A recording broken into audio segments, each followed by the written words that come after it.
2 মাসে বিএনপির হাতে খুন হয়েছে 31 জন।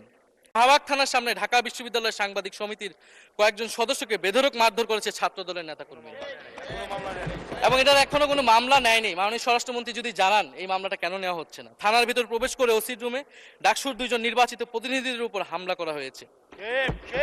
মাননীয় স্পিকার, ঢাকা বিশ্ববিদ্যালয়ের সাংবাদিক সমিতি, মাননীয় স্পিকার আপনি জানেন আপনি ঢাকা বিশ্ববিদ্যালয়ের ছাত্র, মহসিন হলের, আমিও মহসিন হলের ছাত্র। মাননীয় স্পিকার, ঢাকা বিশ্ববিদ্যালয়ের সাংবাদিক সমিতির একটা বড় ভূমিকা আছে বাংলাদেশের গণতান্ত্রিক আন্দোলনগুলোতে, আমাদের বিশ্ববিদ্যালয়ের গণতান্ত্রিক আন্দোলনগুলোতে। 2 মাসে বিএনপির হাতে খুন হয়েছে 31 জন।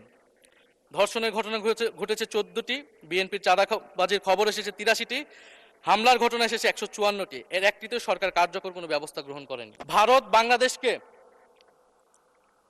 1971 সালের পর থেকে করদ রাজ্য পরিণত করার জন্য হেন চেষ্টা নেই যে করে নাই। মাননীয় স্পিকার, 6 আগস্ট বঙ্গভবনে আলোচনা শেষে ব্রিফিংয়ে মির্জা ফখরুল ইসলাম আলমগীর বলেন, ছাত্র জনতা বুকের রক্ত দিয়ে আমাদের নতুন এক সকাল উপহার দিয়েছে। বাংলাদেশ আজ দ্বিতীয়বার স্বাধীন হলো। এই স্বাধীনতা আমাদের রক্ত দিয়ে রক্ষা করতে হবে। মাননীয় স্পিকার, 2025 সালে 2 মাসে 4000 মানুষকে বাংলাদেশে পুশ ইন করেছে ভারত, ইন্ডিয়ান এক্সপ্রেস অনুযায়ী।